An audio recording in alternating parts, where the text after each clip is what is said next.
folks? Welcome to another episode of Film Study. This is Ken McCusick, and we're here to discuss the defense versus the Falcons in that preseason Week 2 game. Doing that with me is Kevin Ostreicher. Kevin, how you doing?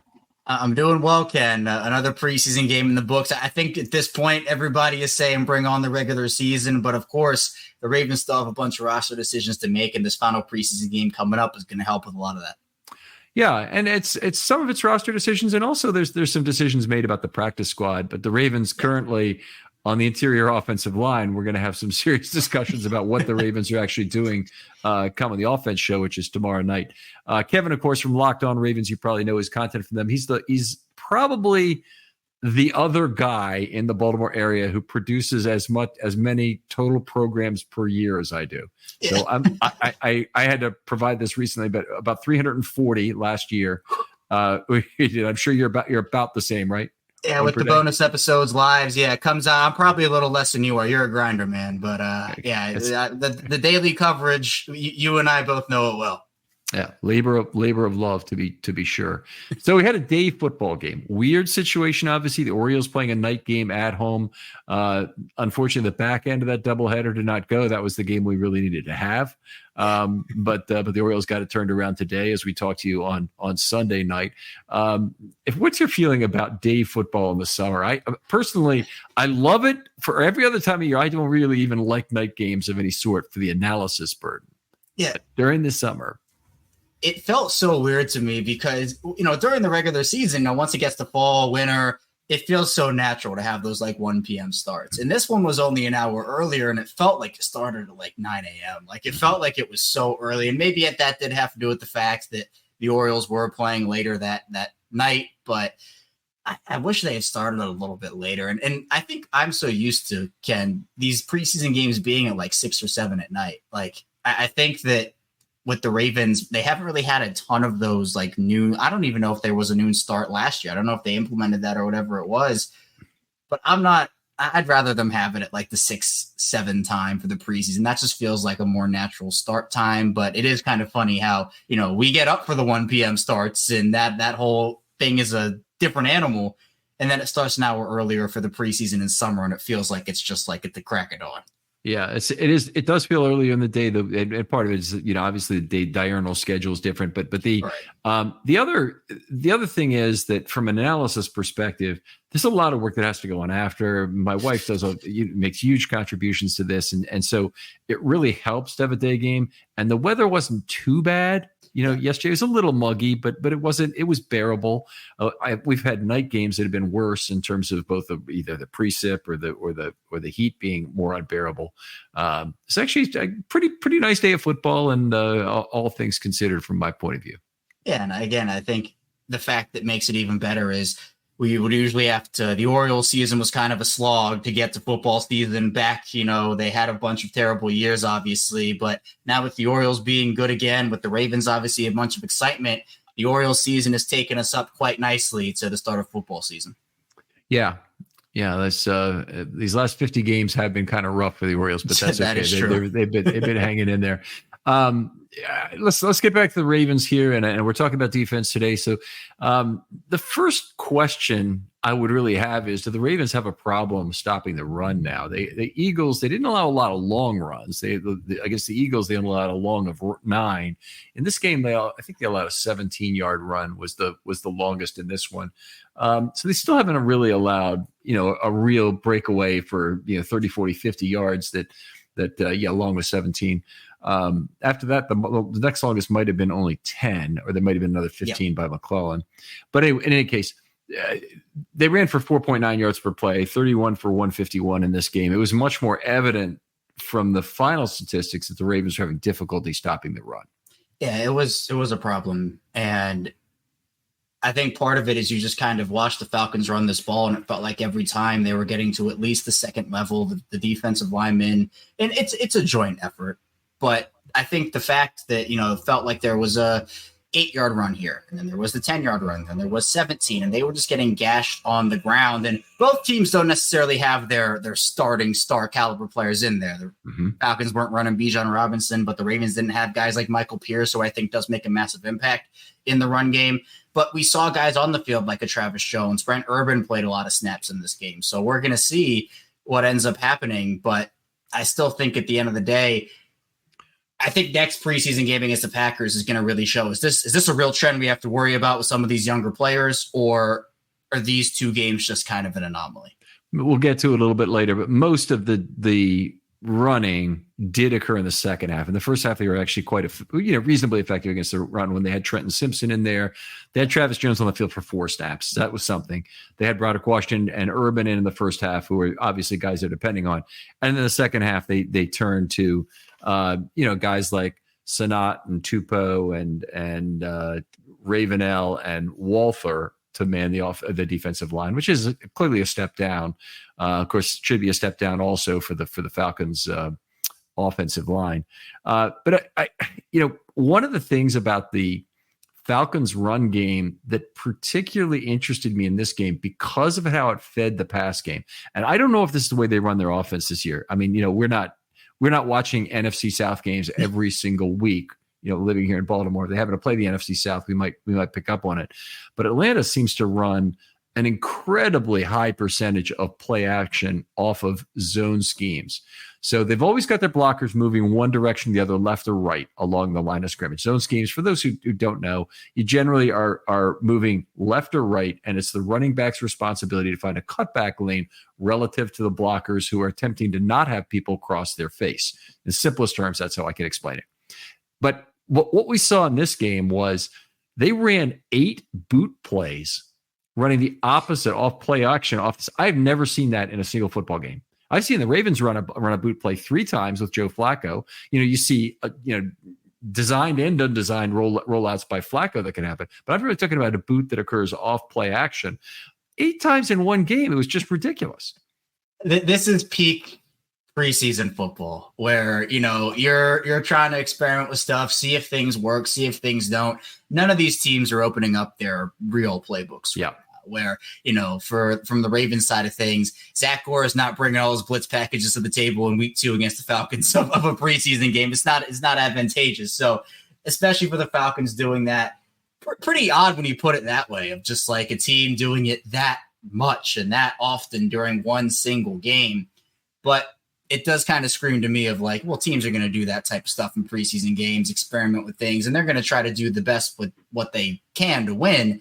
But at the end of the day, it doesn't matter result-wise, win or lose. You just want to see what you have, and maybe we see the Falcons do a couple things like that. With Kirk, if he can stay healthy this season based off of what they saw in this game. Yeah, so they didn't have their either of their 2 top quarterbacks in this game. So we end up getting Taylor Heineke, who's an older player, obviously been in the league about 10 years now. If you told me he'd been in the league for 15 years, I would have believed you. That's how old that name says. But there's a Warneke I might be confusing him with anyway. There's a couple of ickies in there that have been there. Getting back to the boot for a second, though. The first 6 boot plays in the first half, they surrendered completions of 21, 7, 32, 11, 9, and only denied ample time and space once. Now, the ample time space denial is basically based on one player. It's the backside edge defender has to realize this is a boot play, I'm on the quarterback, and rush the quarterback. That will deny ATS and usually force that into some sort of a check down play or incomplete or whatever that hopefully will reduce the value of the boot. Well, they only got that done once in the first half. And I almost think it was like a dare that the Falcons took it as, well, we're going to keep running this until you prove you can stop it.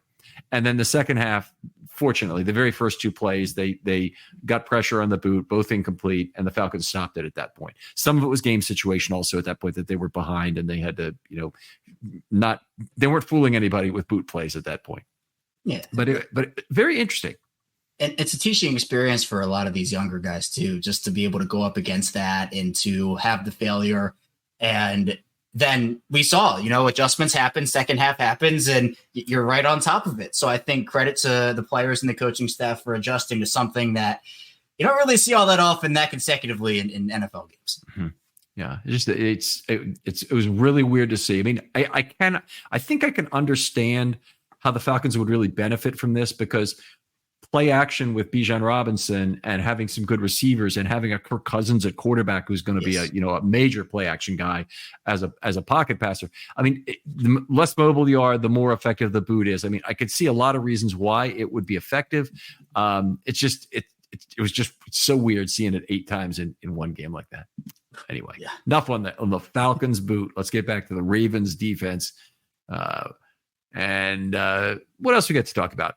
They had some real issues getting pressure in this game period. So it wasn't just the boot, but I want to read you off the statistics as I calculated them. So they gave up ample time and space 18 times on only 33 dropbacks. That's over 50%.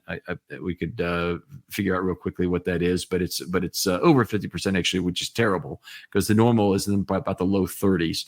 And the Falcons averaged 9.7 yards on those plays, which is a little bit above average. I would say, about 9. Last year, the Ravens were only gave up about 6.9 yards on ATS throws.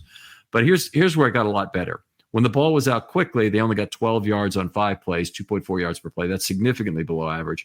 And when the Ravens got pressure, which was only 10 times, 9 incompletes and a 6-yard gain. No sacks, but they still only had 0.6 yards per play, which is absolutely outstanding. So a mixed set of results, way too much ample time and space in this game. Did it feel like to you that the pass rush was doing some good things? I thought we saw flashes from certain players, and I'm sure we're going to, get into that as the show goes on. But from a general perspective of what we saw, I thought it was a little disappointing. And I think part of it too is the edge depth that they had last year. They just don't have, like with Clowney being gone and them not playing Owe and, Ajabo he had his game and then he came out. I mean, you're relying on guys like Joe Evans, who I thought he has potential, but it's a bunch of players that, again, against the Falcons 3s, 4s, I would have probably expected a little bit more because I thought Evans was great in week 1. I thought he had a bunch of really nice plays, a couple of really nice pressures, but didn't really pop to me as much this week, even though, it's difficult to gauge from a general overall perspective. But I think from what I was expecting based off what we saw in week 1, week 2 was a big step down, in my opinion. Yeah, the 18 ATSs is bad. They did better things with their pressure, so I'd agree. I think it's probably a step down overall to see that. And if they had been facing a quarterback who really had taken advantage of it, it could have been a lot worse, obviously, which they can't allow this during the regular season.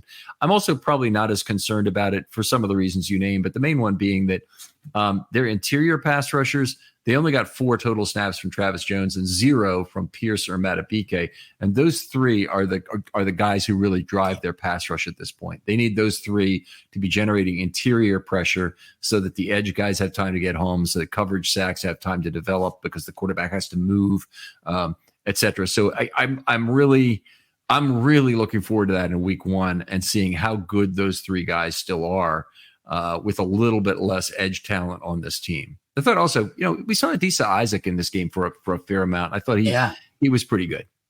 Yeah, I liked what he brought to the table, but you're exactly right, where that's just what the preseason is. And the trends that we see for a lot of these second, third, fourth string guys, you're not going to see as much of it, at least you would hope, when your stars are in or your top guys are in. So, I mean, Broderick Washington got some run here. Brent Urban obviously had some as well, but those aren't the guys you're going to be relying on in that core 5 to get your interior pass rush. And so when we're talking about this game, based off of who we saw in the game, it was disappointing. But based off of, is this going to be a regular season trend?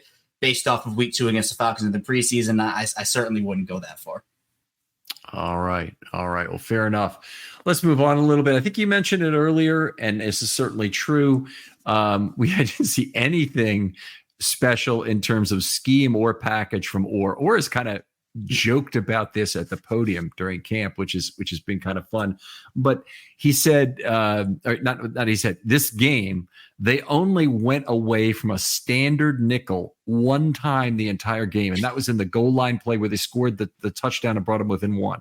So they actually, on 1st and goal from the 3, they put in a third defensive lineman. The first time they put in their base package the entire game.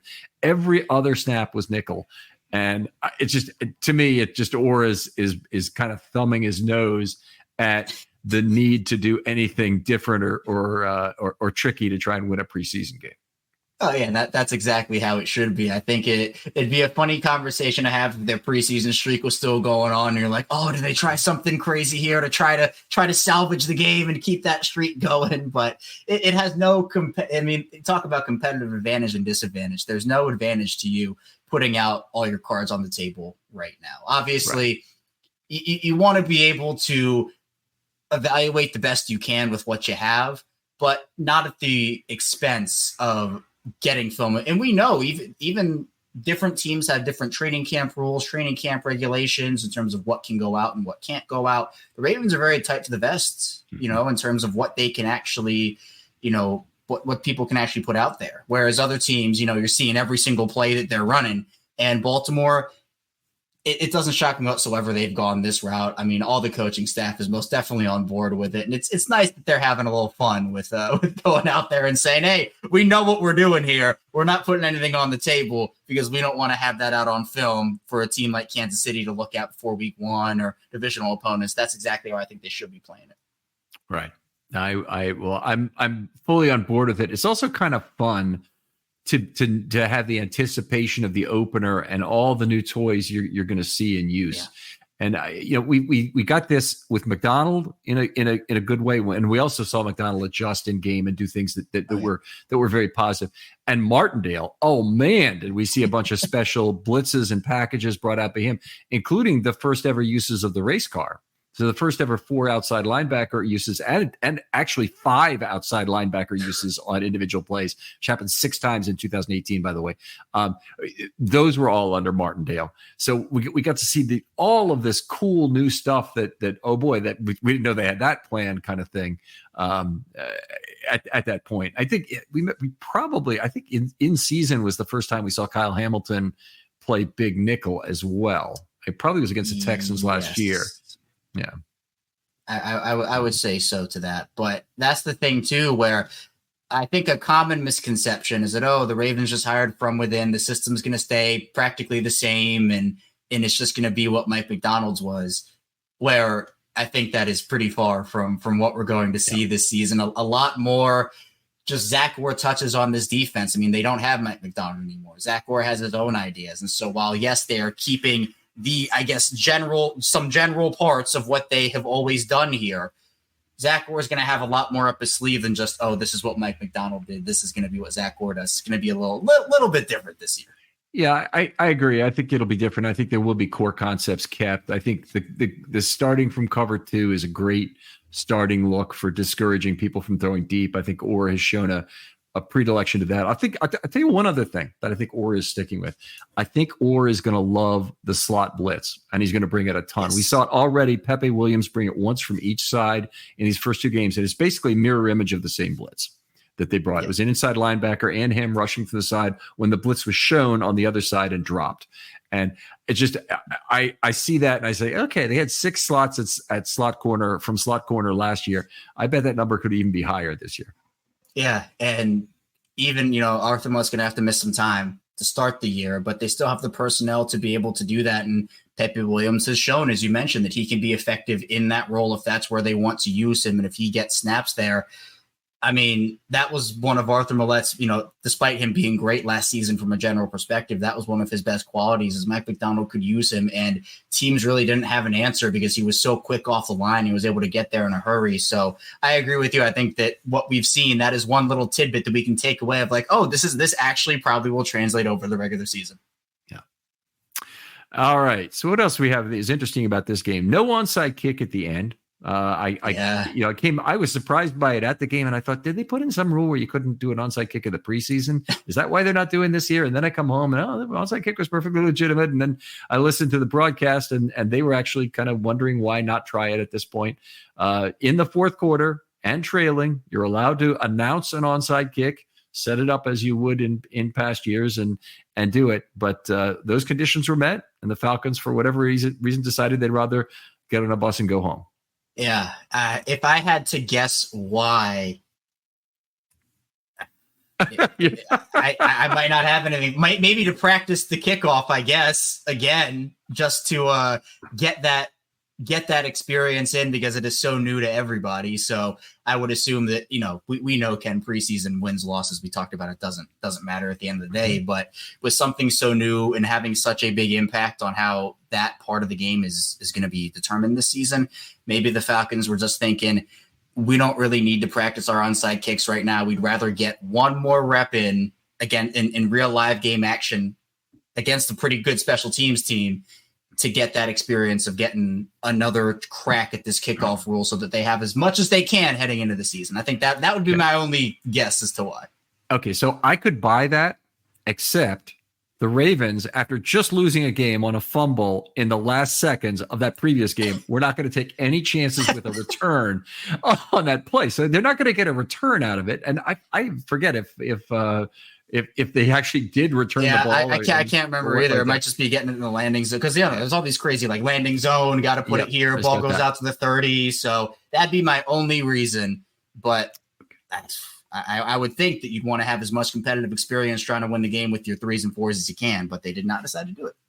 Now, the other thing for this game that was a fairly big topic of conversation among Falcons fans was not using Penix. Number 12 overall draft pick this year, highly criticized pick, didn't have a great first preseason game. His passer rating was about 70 or something, 76 might have been, but wasn't great. Wasn't terrible, wasn't great. He's like 9 of 16 and yardage, but no touchdowns, if I recall correctly. But anyway, the thought was get him in this game. And it does make a lot of sense if you're really watching the Ravens' first game.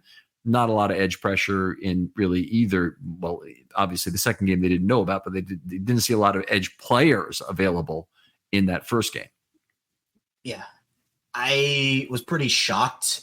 I thought there was something going on, like maybe he had gotten injured in that game or injured in practice, but the Falcons and, the message from Atlanta was, well, we felt comfortable enough with what we saw in the first preseason game to just not play him. And if everything goes right for Atlanta, like if their plan of the Kirk to Penix transition works, Michael Penix is probably not playing for 2 years.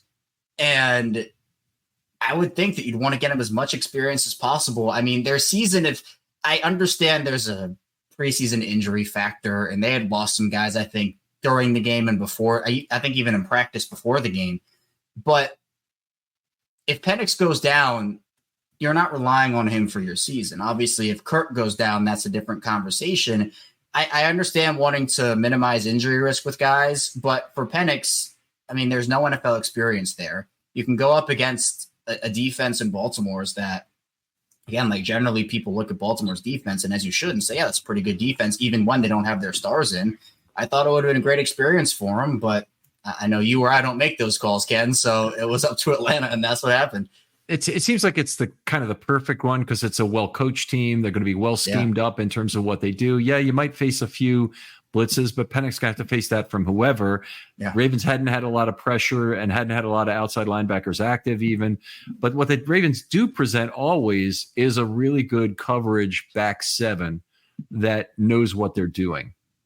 Sometimes only the back five, but really the back seven. Simpson now is there and is a guy who can help. It's a group that is challenging for a quarterback, and try to pick that apart should be something I would think you'd get Penix in and you'd try and get him working towards. A lot of times what they talk about in the preseason is they need to get a backup quarterback enough playing time to get him to the point in the season when you might need him. So I don't know how many snaps he had in the first game, but since he threw 16 passes, I think it was, he probably had about 30 snaps or maybe even less. It would really surprise me if that plus his practice is truly enough. Now, they may have a joint practice coming up this week. I don't really know what the Falcons' schedule is. Just surprising to me that they didn't do it. Anyway, yeah, I thought it would be a soft entry point for him to be able to just get some experience against, again, you're not facing Roquan Smith, you're not facing Kyle Hamilton. It would have been a nice little like, oh, hey, this is still a good defense with the guys that they have out there, but you're not going up. And so if he has to come in for Kirk at some point this season and all of a sudden they're playing they have a team that has all of their stars, you don't have that experience. So I would have thought they would have gotten him the experience, but they did not. All right. Well, let's move on. Talk a little bit about the order of entry. We always talk about that. So it's just obviously some DNPs in this game. There's some other players who it might have been a little surprising when they came in the game and how long they stayed. We'll talk a little bit about all of that. And let's start at the cornerback position, where the Ravens really only had 5 guys who split all the snaps for the game. And one of the mildly surprising things was Holman playing basically the entire game. He played 64 of 68 snaps in this game.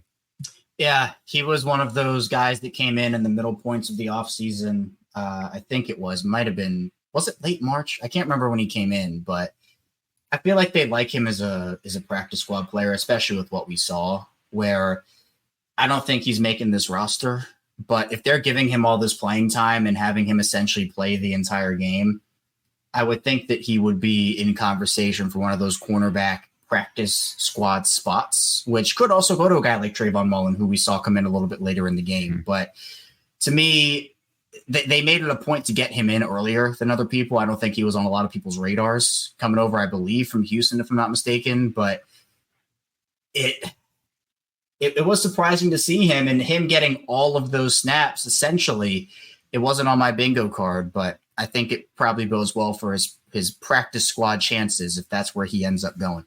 Yeah, he came into the NFL out of Toledo with a terrific pedigree. So he was a 439 guy, actually very similar to Quinyon Mitchell, as a first-round draft pick this year in terms of being a very highly thought of guy playing in a second-tier conference, obviously, who brought a lot to the position. He hasn't made anything. I wanted to bring up his total snaps he's played in his career here, but it's not many. And he's been in the league for 5 years, started off with the Packers, who he was originally drafted by. But in his entire career now, he's played 424. And that's preseason snaps. Let's get his regular season snaps. He's played only 212 regular season snaps in 5 seasons, with 100 of those coming last year at Houston. Interesting gamble by the Ravens on a guy who will be 30 years old in September. Yeah, wasn't what I was expecting. And again, I don't think he's necessarily making this roster, but I could see him as a practice squad guy. I think that's where I'm probably penciling him in. Yeah, I think that's fair. And I think I would want him kept for that, where there's actually Ravens competition. We'll talk about the other cornerback spot here among several players who were playing very well. JAD played 15 snaps. Interestingly, they brought him in for the first, third, and fifth series of the game. Mullen was in there. I think he was in for the first 4 series. No, that's not exactly correct. He played the second, third, and fourth series. I thought he played pretty well in this one. Certainly. Every year, data breaches are on the rise. In 2022, the number of victims shot up nearly 41.5% from the previous year. And your personal information is at risk. With hundreds of commercial databases ready to be hacked and that number of victims, it keeps going up each year. Plus, the U.S. has another big data privacy problem, the people search sites. You guys have all seen these. These are websites that create detailed personal profiles on millions of Americans and then publish them online for anyone to see. Your address, your phone number, even family details are just a click away. But there's a way to protect yourself. Meet Incogni. Incogni reaches out to data brokers on your behalf, requests the removal of your personal data, and handles any objections they may have. This means less stress for you and more peace of mind. With Incogni, you can safeguard your information from cyber criminals who steal social security numbers and other sensitive personal data to commit identity theft. Imagine the relief of knowing that your personal data is no longer easy prey for hackers. Incogni also protects you from data brokers selling your information to companies to target vulnerable and disadvantaged groups, exposing you to even more discrimination. These lists with titles like Tough Start, Young Single Parents, Rural, and Barely Making It can harm you both online and offline. Don't let your personal data fall into the wrong hands. Take control with Incogni today. Visit incogni.com/filmstudy and safeguard your privacy now. It's time to reclaim your digital security. That's Incogni/filmstudy. INCOGNI.com/filmstudy. Incogni, your shield in a digital world. improved his stock because he hadn't done much and he hadn't been able to get on the field. But JAD, this was his best game as a pro, even though it was only 15 snaps. Yeah, he's apparently showed up during training camp so far, and I think he's a guy that a lot of people have he's been like a forgotten man almost because of the health issues that he has had. He hasn't been able to get on the field. He struggled a bit early in his rookie season as well when he was getting on the field. Yep. But this is a guy that I think with just being in the NFL, being around the team, getting the work in, I think he might be a roster lock here. Like, I think he's making this team, and I think that while he might not play a bunch of snaps for the Ravens, special teams value could be a thing for him in terms of role that he could possibly play. And games like this only increase those chances. They constantly talk him up at camp, so it's hard to get a true read on him. I look at the guy and I see a guy who can run, no doubt about it, a guy who can stay in phase with the receiver, but he is the quintessential cornerback who cannot find the football. And the reason he can't do it is because he can't put his hand, he doesn't trust his hand on the receiver to tell him where that receiver is going so he can turn back and find the football. And it's a big handicap to go with. It leads to more penalties a lot of the time, but also leaves you with the only impact you can make on the football usually be at the point of the catch or by reading the hands of the receiver. And both of those are secondary ways. You don't want to really be relying on that. And if you are relying on that, you better be freaking Marlon Humphrey in terms of having baseball bats for arms to knock that ball loose, whether you get a fumble or a PD. And he doesn't have that either. He just doesn't have the physicality for that. So he's a guy who I think is always going to be kind of limited as a corner. And I did think there was a chance that he'd be on the outside, but based on the way the play order went in here more than how they talked about him, I now think he's very likely to make the team, despite the fact, he's in his third year. So a player like Cooper, who's in there, the last guy, has played fantastic this preseason. Yes. It's only in 5 targets, but no completions. He's had a PD. He's finding the football in the air. He knows what he's doing, and he's played a fair number of snaps. He's just looked a lot better, in my opinion, than JAD has. And I think, honestly, he's probably looked every bit as good in camp, where he's had his hands on the football a few times too. And I don't understand the current amount by which the Ravens coaches, I guess, feel the need to protect a player like JAD with a lot of positive comments. The normal amount is fine. Just don't go over the top. Just don't freaking tell me he's playing like a starter right now. And Harbaugh actually did that recently. I'm kind of bothered by over the top comments about a non-productive cornerback who you kind of understand what the problem is.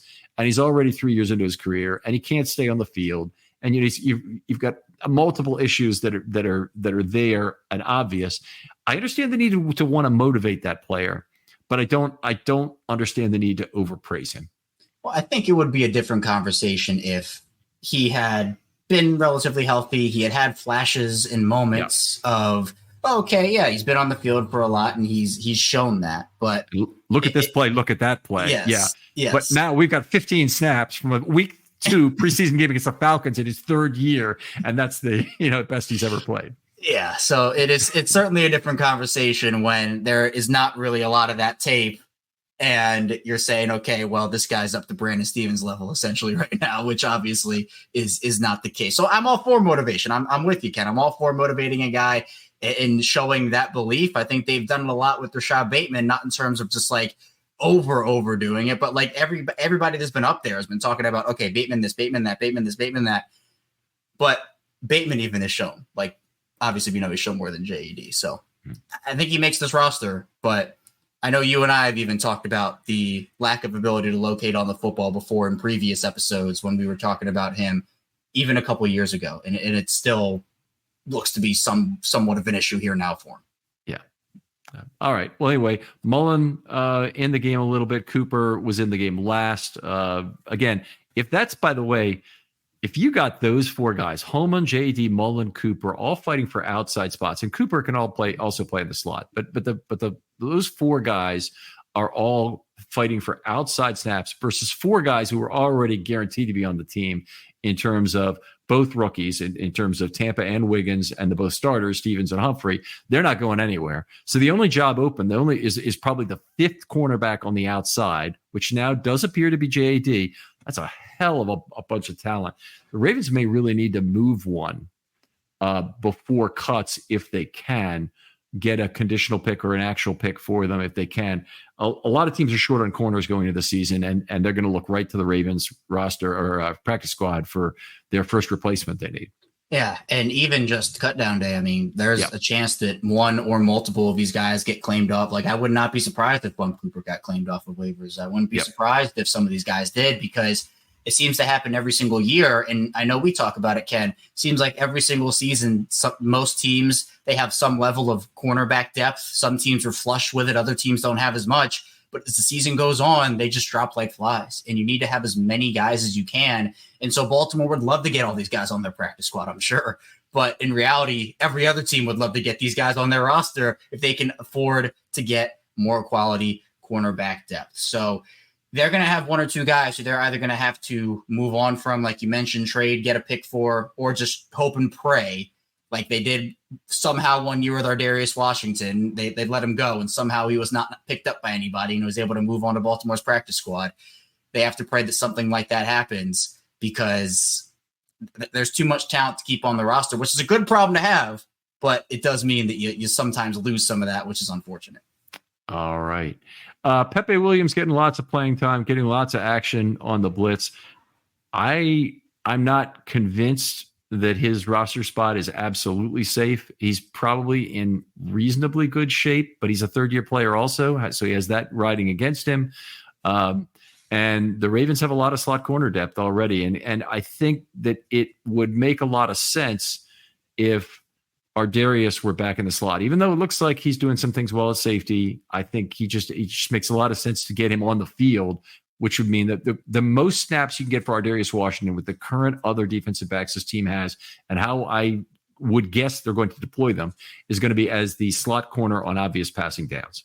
Yeah, and I think this is almost like a triangle here of things, and not to get too much into safety conversation, I'll only mention a couple of things here, but if they feel good enough with Ardarius Washington there, and they love what Bo Braid can do, and they want Bo Braid on this roster, do they feel comfortable enough with Washington as their starter until Millette gets back? You put Bo Braid on the roster, you let Williams go, and then you also have the option to play Kyle Hamilton there at points. Marlon Humphrey can shoot in there, we know. Do they feel confident enough with some level of that, with Washington being their starter and then other guys filling in when needed?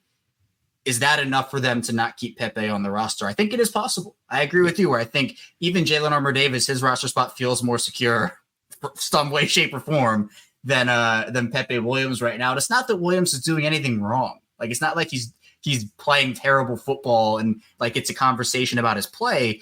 It's just a matter of there are other players that Baltimore might want to keep. They might feel better about other depth at other places, and it might just be a guy's forced out just because of a numbers game, and that could be the situation here with Pepe Williams. Very, very well could be, and he's in a tough battle right now. In some ways, he's in a battle with players at other positions. Let's move on to safety. Started the game with Ardarius and Eddie Jackson in the game, and Ardarius is getting some time at free safety in addition to strong safety. He did probably spend more time around the line of scrimmage, coming up and doing some run fitting. In fact, it's one of the good things that came out of this game was some of the tackling he did too. I think we'll get into that in the part two, because I know I'm going to bring him up. But Eddie Jackson now has guaranteed money in his contract, I believe, and that's something I always have to look up to make sure I'm not attributing it to the wrong player.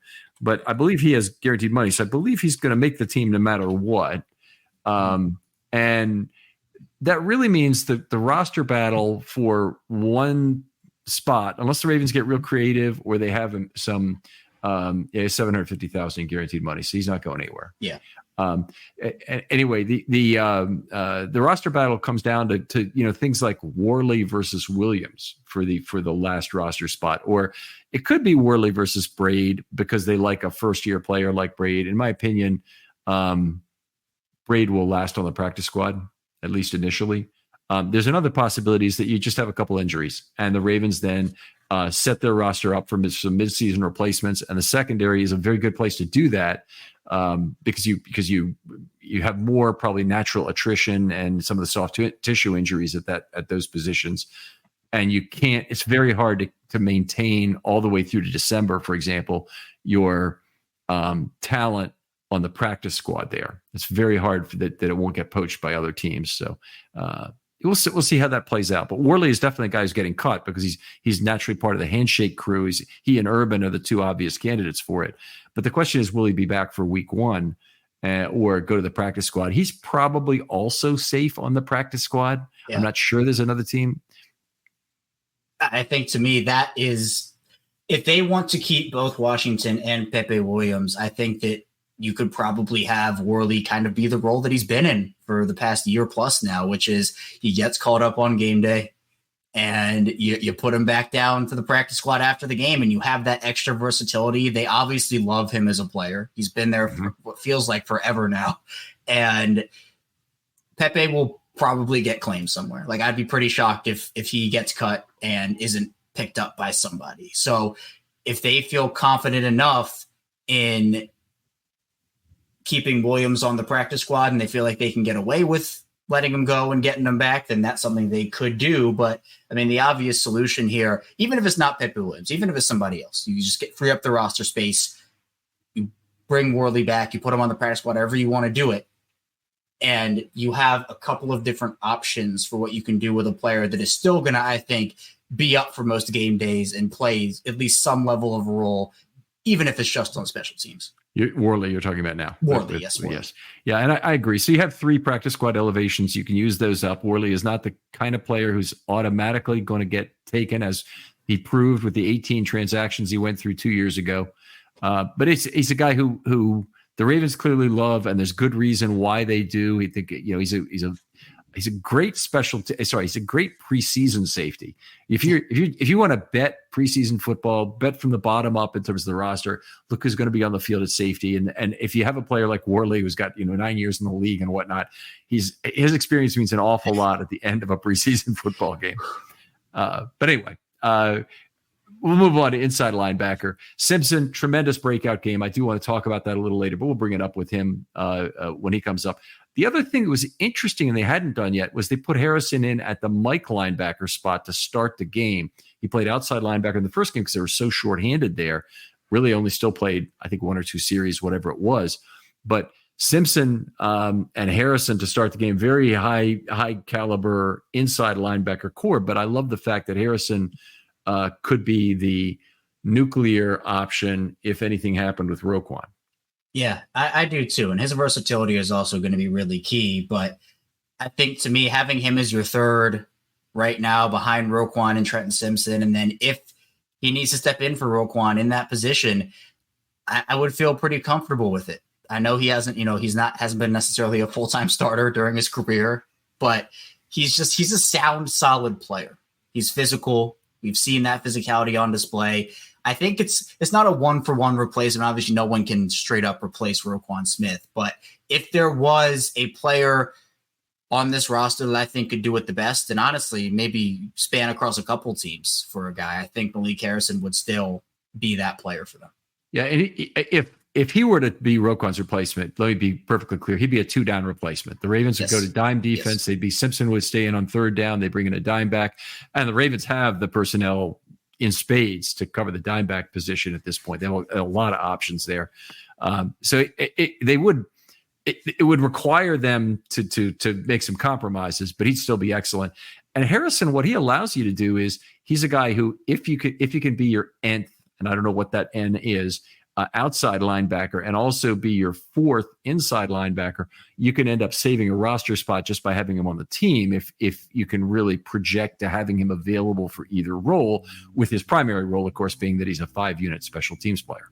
Right, and I think that even just getting crazier with that, Trenton Simpson also showed at Clemson that he can play on the edge. I don't think they're going to use him a bunch in that role this season, but the Ravens love their versatility, and so going back to Harrison, if he can play some level of a hybrid role, we know that he was coached up behind. It was the eventual plan was, he was the backup to Tyus Bowser in that Sam role.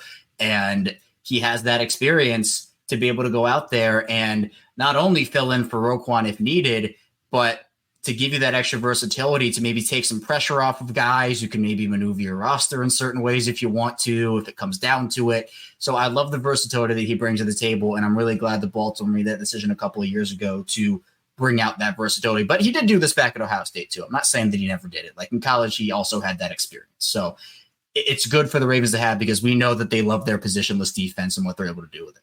Very, very valuable player, and looks like could be a long-term Raven, because I think he has more value to the Ravens than other teams, which is the way a lot of their special teams guys end up being. Let's move on to outside line. I guess we'll mention Jennings and Rigby finished out the game in the second half.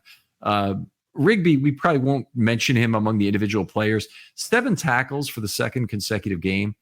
Again, 6 defensive losses. He had 6 defensive losses in the first game, 6 defensive losses in the second. He's at a very high tackle rate, and putting people on the ground is important. And he's got the right size to play Mike. He's potentially a very good special teams player, and even flashed in camp with an interception the other day on a ball he tipped to himself. Very, very great facility on the play. But he's a guy who, if you really are looking at his tackling has not showed up in terms of value to the Ravens so far. And I think most of that is he's not really a leader to the gap. So while he has the size to play Mike, he probably is better as a trail playing Will that, would be the second man of the ball or be following very closely on with a Roquan and whatnot. And that's just not exactly what the Ravens need. The Ravens need the backup Mike if anything were to happen to Roquan, even during a game if he has to leave for a quarter and they want to bring him out. But Rigby potentially could be that guy, but you don't really, in my opinion, you don't really want him in on passing downs. You want him on run downs for his size, and for him to be really valuable, he's going to need to find the football a lot quicker. Yeah, I could see him as a possible practice squad player. I think that if they wanted to develop him in ways and figure that out, but I know Josh Ross didn't play in this game, but he impressed me a bunch in week 1, and if he's good to go, I would probably expect him, and obviously Chris Board is going to make this team too. So I'd probably expect that to be their 5-man group, and then Rigby probably be a practice squad player for him. You've got 5 if you include Harrison in that 5. So I've got 5 right now. Yeah, are carrying, and that's fine. I think that may be how it ends up. And Ross is the guy. He's the guy who's on the bubble. Yeah. To make it, and could be part of a created inside or in-season replacement as well by using one of the 2 spots that don't require a cut. Okay. Outside linebacker, four players. Basically, the order was this. Ajabo came in, and because he departed earlier, he's first on the outside linebacker order. Then Tavius Robinson, who played the entire game but also started the game. Then Adisa Isaac, who came in, I believe, on the second series. I'm just looking at it real quickly. Yeah, came in on the second series. And then Evans, who came in to start the second half, which was a great relief for him after playing 68 snaps in that first game. Just an absurd overworking that I've never really witnessed in a preseason game before. Yeah, man, Ajabo to me showed everything that the Ravens wanted him to in this game. Didn't have an official tackle on the stat sheet. Pass rush move, setting the edge. I thought he displayed everything in his first game cleared to action. But Tavius playing the whole game, I think that, or at least essentially all of it, means that, and I've been kind of saying this, I feel like he's going to have a pretty decent role on this defense this season. I think that he played a lot more than a lot of people expected his rookie year. I kind of expected it to be more of a developmental year. He'll kind of sit back, watch, learn a little bit, but he was in there getting real experience and doing a decent job at it too. So I think that they really like Tavius Robinson. Him playing the whole game, I think, shows that they want to see everything that he can bring to the table. And again, I wouldn't be shocked if he and Ajabo kind of play in tandem together, maximizing their strengths as that kind of 3-4 hybrid type thing, if it comes down to that and they want to figure out how to use them together as opposed to having a straight 3-4 rotation with those guys. Yeah, I actually see a different thing happening. It may be that Tavius will play more passing downs this year, and that's going to have to be an evolution thing. I think he's been a little bit better as a pass rusher this year at camp. Pass rushing, definitely, it's the least of his strengths as you go. So what they did last year is they played him on first down opposite Harrison in their base defense. I think that could be done again, and it provides great relief for your primary pass rushing assets to be on the field when they're really needed. So if you can take 12 snaps a game 14 snaps a game. Sometimes it might even be only 9 snaps a game, which are purely first downs when the game is still within reach. So it's a run is more likely, and give those to a pair that you can just provide some snap relief. It's a really big benefit. And I think Robinson has value there. Now, they could assign someone else to that role, but to me, Ajabo is an absolutely pure pass rusher. He is not an edge setter, not a physical player. One thing that keeps happening in camp, he keeps getting in these, not brawls, that's not the correct way to say it, but he's this rivalry going on with Kadir Ishmael. Yeah. Well, pick a rival your own size, first of all. Ishmael's a tall guy, and he's very physical, and he's put him on the ground once. He put Tavius Robinson. He had a really great rep against Tavius Robinson, where Tavius obviously thought he was playing too hard the other day and kind of fought back and wanted to then be in the next rep against him and really gave him a hard time on it. And then later, it's like all the outside linebackers seem to hate Kadir, which is great for Kadir, by the way. So it says great things about how physical he's playing. Is that Adafe Owe knocked him on the ground, and then he stood over him like he's teabagging him. Literally, it's the greatest. It's the worst look for Adafe, and it's the best look for Kadir. I just love that. Hey, if you don't have people hating you, you're not doing something right. So that is exactly what it is for Kadir. I love that. But yeah, that when I said in tandem, I more so meant like Tavius coming in and being that early down guy, being the run. Okay, gotcha. And then in tandem, meaning Ajabo comes in to replace him in his the pass rush. So I said it weird. So my apologies on that. But that's more so. I agree with you in terms of what they can do there. We'll certainly be bringing up Adisa Isaac later. He played most of the game. And then Joe Evans, I guess we've talked enough about him. Let's move on to the defensive line. We've got 4 snaps out of Travis Jones. That's probably 4 too many in my opinion, but I guess they wanted to present a front to start the game, but he's not a guy I'd be taking chances with. He's so central and so much of an opportunity for the Ravens to get a bust out performance that you really want to make sure he's kept solid. Then Washington and Urban each played some snaps early in the game. It wasn't much for anybody. And then they came in the 4-man group of Tupou, Stanat, Walthor, and Ravenel, who all saw a ton of playing time in the first preseason game. Ravenel in particular on the edge in the game because they didn't have any other outside linebackers after Evans. Those guys saw just were tremendously overworked in that first game. Yeah. And I think that we could possibly see Tupou as a practice squad player, but as we kind of talked about earlier in the show, the run defense kind of went downhill once that group, the initial group came out, which is to be expected when you don't have your studs in there. But I think that, and Tupou had a nice play or two. I think I saw him in there making some good plays, but yeah, to me, I think that none of these guys necessarily. I mean, there is potential, but I probably see 2 of these guys making the practice squad, and they'll kind of work in from there and figure out. I think one of the things that, I don't know if they were expecting Rayshad Nichols to play a big role before he ended up getting released, but he was a guy that had been on their practice squad for the past couple of years. Now they have to find new guys to come in there, and whether it is a Tupou who's a vet, where they want to try to develop some of these other younger players there, that's one of the bigger storylines I'm looking out for, especially as they get these guys a ton of snaps. So the Ravens have a strategy in past year. Well, I've always thought of the Ravens as trying to develop young talent in their practice squad, but the recent Ravens of the DaCosta era really have been one to have a lot of super veterans on their roster. Yeah. So last year they had a bunch of 6 and 8 year guys who were sitting on their practice squad. And Laquan Treadwell was a kind of a poster child for that, but they had others as well. It wasn't just him. And Tupou and Sanat are both longtime veterans in the NFL, and they appear to be like close friends on the team. They always walk out to practice together. So it's something, they appear to be close friends from what I can tell. Walther and Ravenel are rookies. And so the obvious advantage that if either of those guys were to become good, and Ravenel looks like a 5-tech who possibly could replace Urban to me, Ravenel is a guy you might want to bet on. And you certainly want to think about using a practice squad player on him. But the Ravens of recent years have done more with trying to keep veterans there that they may need that season. And Tupou and Sanat certainly meet that standard as far as being, guys who've been around the league for a long time. Yeah, I would think that maybe they would want to, the way that they've been doing it, they might want to keep both vets. But I think that having one vet and one younger guy, like if they kept Tupou and Ravenel, yeah, I would be definitely okay with that. I just think it is definitely along the lines of, well, this is a contending team and you don't want to have, 15 rookies and second-year guys on your practice squad, and a guy gets down, you use your practice squad ovations on guys who know that have the experience. So I could definitely see a lot of these players who are fighting for roster spots, maybe, flipping it to offense for a second Anthony Miller, possibly being in that conversation as a practice squad vet.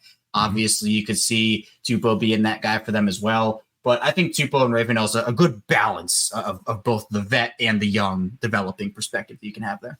I agree with you, and I think that also meets the needs for potentially the future. The first lineman to be replaced at this point is probably Urban, and when that happens, whenever Brent is not a good player anymore, and he's playing in his 11th year now and seems to be playing pretty well.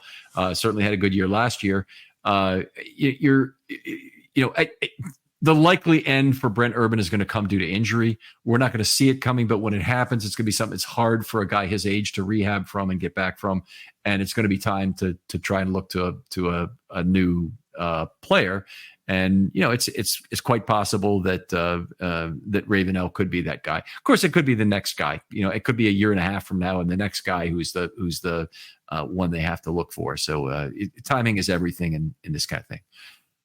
Kevin, I really appreciate having you on the show. We'll come back and talk in part 2 about the individual players, but why don't you tell us about what you have going on at Locked On Ravens? Yeah, absolutely. Always appreciate you having me, Ken. It's always a good time. You can find me over at Locked On Ravens 5 days per week, anywhere you get your podcasts in audio form, Apple, Spotify, and also in YouTube. You got the video form going on there as well. So news, analysis, updates. We go live after every single game and give an instant reaction, piece of Ravens big news. So we have a bunch of content over there. If you're looking for more daily Ravens coverage, aside for what Ken does here, and of course he does a wonderful job, Locked On Ravens is another avenue to get that daily Ravens content.